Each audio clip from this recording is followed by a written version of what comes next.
On Global TV News, Prime Road Construction Project, FCT Minister Wike assure of adequate compensation. In business, 50,000 vehicles converted as CNG investments hit $500 million.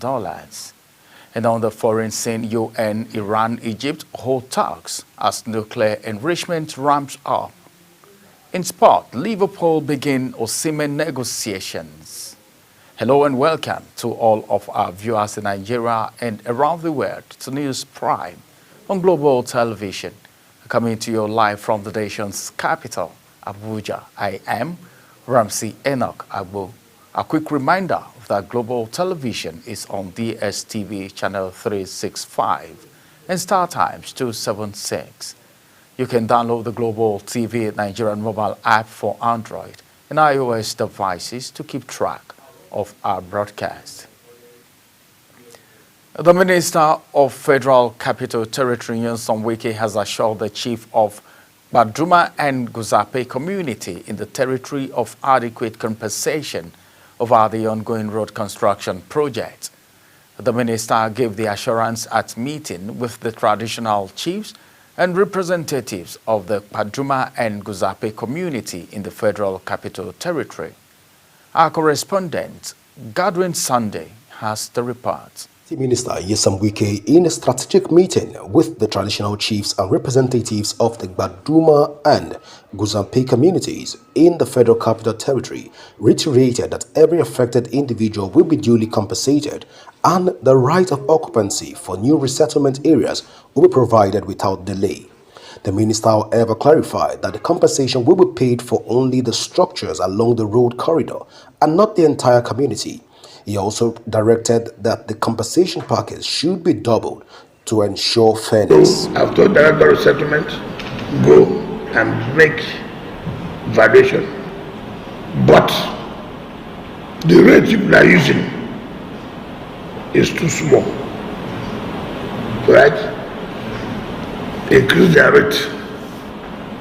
If they are using 50 naira, give them 100 naira. Do you understand me? Then call director to get land for them. For those who are funded, not the whole community, it's just those on the corridor, on the road, not the entire community. Until when we want to talk about community, we know, but this one just on the road corridor. So that we are not pushing out everybody. So don't say I said no, I'm not doing that now. But let the road link up so that we know that we have the development. In response, the traditional leaders of Baduma and Guzape, led by Sapai of Gariki, Alhaji Usman Nga Kupi, expressed their appreciation to the FCT minister for his transparency and willingness to engage them directly. Minister of FCT, we want to thank God and want to appreciate you at this moment. Why I say all this is because we have never had a minister that wrote his people close to him. We are the only one. Any other one is counterfeit. We are happy we have been praying for you. And I want to tell you clearly that we are in support of what they are doing 100%. It's our community and everybody wants to go. The meeting ended on a positive note, with both parties committing to an ongoing dialogue and collaborating to ensure a smooth and respectful transition for all affected families. Godwin Sunday, reporting for Global Television News. Meanwhile, Minister of State for Works, Mohammed Goroyo, says federal government must spend about 880 billion naira annually for the maintenance of the federal road network nationwide. This came as the managing director of the Federal Road Maintenance Agency, Chukwuemeka Abasi, disclosed that the template for deducting the road users' charge from the prices of petrol and diesel was never implemented by the defunct Petrol Product Pricing Regulatory Authority, now Nigerian Midstream and Downstream Petroleum Regulatory Authority. The two government officials spoke in Abuja at an investigative hearing of the House of Representatives Ad Hoc Committee. The committee is investigating the implementation and remittances of the 5% user charge for road maintenance under the Federal Road Maintenance Agency. The People's Democratic Party, New Nigerian People's Party, coalition of Nigerian political parties, and others have strongly criticized the Minister of the Federal Capital Territory, Nyesom Wike, for openly declaring his plans to lead President Bola Tinubu's 2027 re-election campaign. During a media chat in Abuja, Wike disclosed himself as a key asset in helping Tinubu win the 2027 election. The former Rivers State governor also insisted he was not involved in any anti-party activities and challenged the PDP to suspend him if they believe otherwise, where the party's deputy national youth leader, Timothy Osadolo, urged Nigerians to disregard Wike's comment, stating that the party would soon enforce its role against the minister. Minister of Water Resources and Sanitation Engineer Professor Joseph Telumo Ulsev has expressed deep concern over a recent flood incident in Mokwa, which claimed lives and displaced residents on May 29, 2025. Speaking at a press briefing in Abuja, the minister emphasized that the flood was not due to release from the Kanji or Jeba dams, both of which remain safe. Instead, it resulted from the extreme rainfall linked to climate change, worsened by blocked waterways due to unregulated buildings. Priscilla Obasi completes the story. The Federal Ministry of Water Resources and Sanitation has addressed the nation on the flood incident across the country, clarifying the cause of the recent flood in Mokwa, Niger State, while restating early flood warnings issued in April. The minister commended the immediate response effort of the Niger State government, local authorities, and first responders who have been working tirelessly to provide relief and support to the victims. He stated that technical personnel from the ministry, Nigeria Hydrological Services Agency, Upper Niger River Basin Development Authority, and National Water Resources Institute are currently on ground in Mokwa assessing the situation to produce a detailed report. This opportunity to re-echo the key warnings and recommendations from the 2025 annual flood outlook. We have urged and we are still urging states and local governments to act on these early warnings by 1.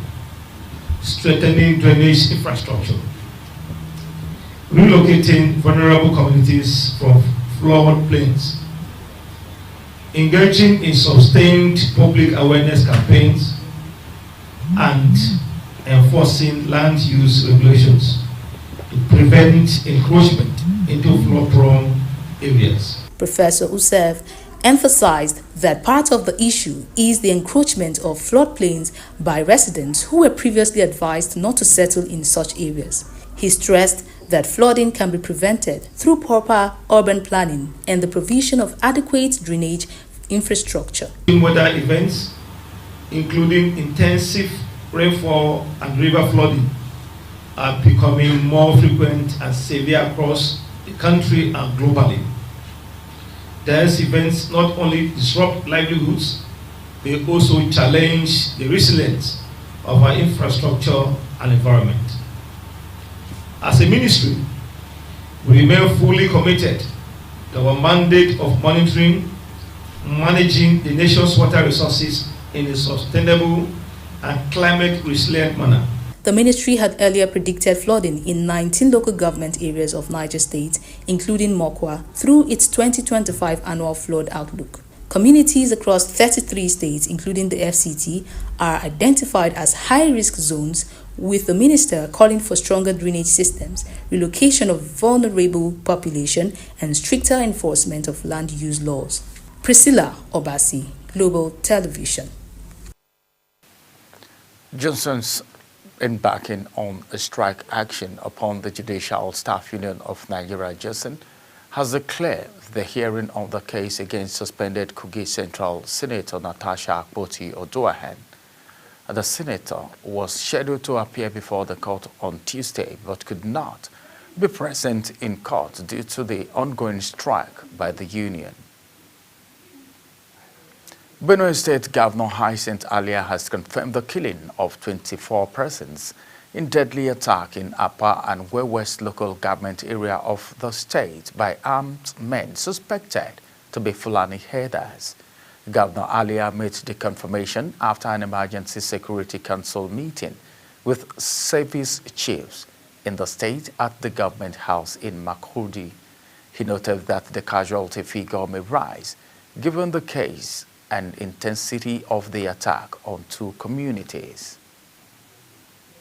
Benue State Governor further stated that those injured in the attack are receiving treatment in the hospital, while service chiefs have been deployed to the troubled area in the directive of the State Security Council. Following suspected herdsmen attack that left several people dead in two communities in Benue State, Governor Hyacinth Alia, in the company of all security heads in the state, have paid an on-the-spot assessment visit to them. The communities are Naka in Gwe West and Anpali Ediku in Upper local government area of the state. Governor Alia assured the public that the spate of attack would soon come to an end. Felicity Ndere has details. Communities in Benue State continues to suffer from attacks by armed assailants suspected to be Fulani herders. These assaults have claimed numerous lives and displaced thousands, with the forest linking Naka and Anpali Adiku often serving as an escape route for the attackers. The governor's visit aimed to commiserate with the affected communities, where 19 people were reportedly killed in Naka and 10 in Anpali Adiku. In Naka, the Tenagi Chief Abunse lamented the growing number of displaced persons and the continued loss of lives. They have taken over Naka Makudi Road. We demand for 4 points to be properly manned by armed security personnel at Atingila, at Teabua, at Yolaha, and at Imande on Makudi Naka Axis Road, where these banditry attacks do come. Even yesterday, that was the axis they came through. Chairman of Gwe West Local Government, Victor Omim, while commending government efforts to eradicate insecurity in the state, emphasized that the safety of Gwe West remains their top priority. I still assure you that by God's grace, it will not go beyond this. I have the assurances of the service chiefs here and the security heads and the governor himself that everything will be brought under control by the grace of God. In Anpali Adiku, an eyewitness recounted that the attack occurred around 4:30 p.m. on Sunday, catching residents off guard. 10 people were killed, while several others sustained injuries and are currently receiving treatment in the hospital. Even the police in the Atodugbo and the soldiers there, we call on them. None of them were able to come because of the kind of gun. Those people were well fortified. Some of them we were able to discover some of the Fulanis. We know, we run things with them. We welcome them when they came. We welcome them, we do everything with them. We show them that cordiality. There were more than 100 and something, well armed. Traditional rulers and other community members also shared their concerns. We have been experiencing this kind of attack since the beginning of this year and even last year. But we thank God today from the assurance the governor have given to us that he will make sure all the villagers return back to their communities. But we also appeal to His Excellency to please help us, because the presence of the military in Apa local government is not helping us. And we ask for His Excellency to please come to our aid by maybe caution or withdraw the presence of the military in Apa local government. Meanwhile, the Commissioner of Police has assured the communities of full security from all the security agencies. We are leaving enough logistics, we are leaving enough personnel, we are taking cognizance of all the areas that His Royal Highness has mentioned and other interests we got. We are moving around and we are going to take the appropriate action, because definitely the assailants must be arrested. Governor Hyacinth Alia, represented by his Chief of Staff, Paul Biam, expressed deep sorrow over the loss of lives He also voiced optimism that peace will soon return, stating that critical security measures are being intensified. It is quite disturbing to see the level of damage that has been done in these communities. The people have been sacked from their villages. We have also met a couple of them and appealed to them to be very calm and understanding. As we go back to Makurdi, there have been some series of requests from the residents, spanning from creating security posts and also ensuring that other strategic steps are taken to ensure that this kind of situation does not occur. The on-the-spot assessment took the delegation through Naka Ingwe West and Ankpali Adiku in Apa local government areas of Benue State. Felicity Ndere, Global TV News, Makurdi. In another development, the Chief of Army Staff, Lieutenant General Olufemi Oluyede, has relocated to Makurdi, the Benue State capital, over the incessant killing of innocent villagers by herders, a military group. The killing, which is becoming almost a daily occurrence, has left many dead, several others injured and maimed, and several houses burnt, leaving many homeless. You're watching the live broadcast of News Prime. When News Prime returns, South Korea heads to poll for new president. Details coming shortly, plus business and sports stories on the other side of this break. Stay with us.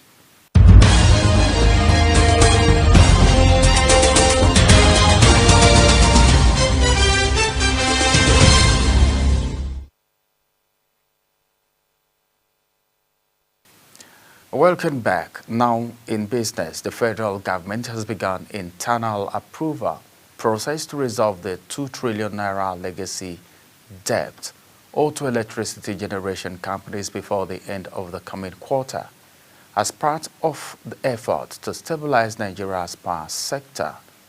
A representative of the Special Advisor to the President on Energy, Irewa Onogurawa, disclosed this at the second Nigerian Electricity Supply Industry Stakeholders Meeting of 2025, hosted by the Nigerian Electricity Regulatory Commission.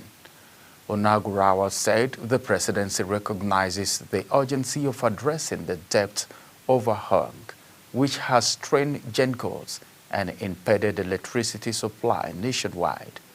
She revealed that the alternative debt instruments are being explored due to the federal government's current fiscal constraints.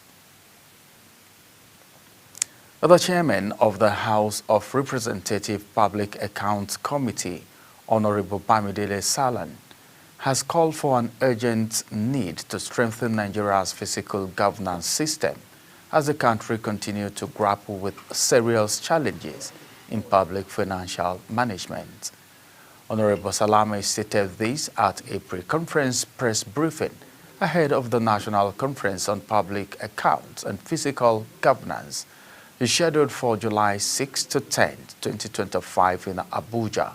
Sharon Ajay completes the report. House of Representatives Public Accounts Committee, Honorable Bamidele Salam, says the upcoming conference will form a central pillar of the 10th Assembly's legislative agenda, which is designed to reposition the country's public financial management structures for greater integrity, efficiency, and transparency. He noted that there is need for the country to address this as financial mismanagement persists across all tiers of government. He, however, called for a coordinated intervention by the executive, legislature, and judiciary to address this issue effectively. As a country, we still have a long way to go in terms of deepening our, fiscal governance systems and structures, and that is why almost all tiers of government, executive, legislative, and the judiciary have, at various points in time, had to have interventions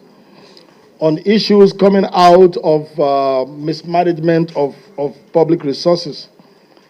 It is our belief, because when you have a country as large and as diverse as Nigeria, you have to put some things in place to ensure that you don't allow people to commit infractions and get away with it because of the span of time it takes to track most of this expenditure.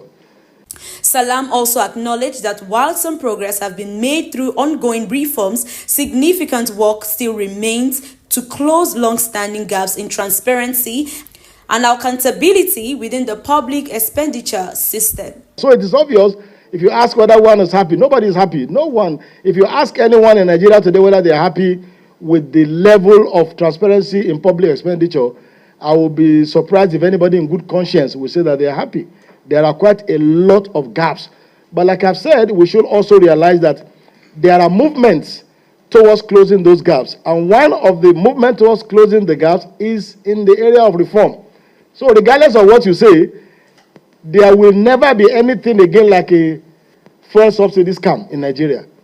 Because the source of that scam has been taken away. There is even no subsidy again. So when you close some of those gaps, you also achieve a certain degree of reducing, the propensity of people to, do all manner of things untoward with public resources. And we are looking forward to more of such reforms by government, and we're sure that this kind of a conference will bring up a number of issues that will translate into greater reforms by the executive and greater legislative action by the parliament. He reaffirmed the committee's commitment to working closely with stakeholders to implement lasting reforms aimed at safeguarding public resources and restoring public confidence in the government's financial management processes.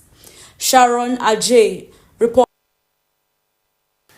Now to the foreign scene, where South Korea began voting Tuesday in a snap presidential election, concluding months of political upheaval following former President Yoon Suk Yeol's controversial imposition of martial law and subsequent impeachment. Polling stations opened at 6 a.m. local time in districts across the country, including Seoul's Mangront area, where a small group of elderly voters queue early to cast their ballots. The National Election Commission millions had already voted during the two-day early voting period last week, with more than one-third of registered voters participating. The Hamas-run health ministry says at least 27 people have been killed and 90 injured by Israeli fire while waiting for aid distribution in Rafah, South Gaza, in the early morning hours. The Israeli military says it fired slots near an aid complex after identifying several suspects, and it's examining reports of casualties. A medic in the area says total carnage and being overwhelmed with casualties. Iranian, Egyptian, and United Nations leaders have met in Cairo to discuss Iran's nuclear program after the United Nations Nuclear Watchdog Agency said Iran is further increasing its stockpile of uranium enriched to near weapons-grade levels. Rafael Mariano Grossi, Director General of the Vienna-based International Atomic Agency, said the agency compiled its report as Iranian uranium enrichment is an ongoing concern for the IAEA's Board of Governors amid negotiations between the Trump administration and Iran over a potential nuclear deal. Israel is already preparing for a possible strike on Iranian nuclear facilities. And now, from the weather spot, where Liverpool are reportedly preparing to initiate negotiation for the signing of Nigerian striker Victor Osimhen from Napoli during the upcoming summer transfer window. The 26-year-old forward, who spent last season on loan at Galatasaray, delivered an impressive performance, netting 37 goals and providing 8 assists in 41 appearances. Liverpool's interest in Osimhen aligns with their plan to potentially replace Darwin Núñez, who has attracted attention from clubs in Saudi Arabia and Europe. Novak Djokovic has eased into a record-breaking 19th Roland Garros quarterfinal with a comfortable straight-set victory over Cameron Norrie. The three-time French Open champion will renew his rivalry with third seed Alexander Zverev in the last 8 on Wednesday after seeing off Norrie 6-2, 6-2, 6-2 on court Philippine Charia.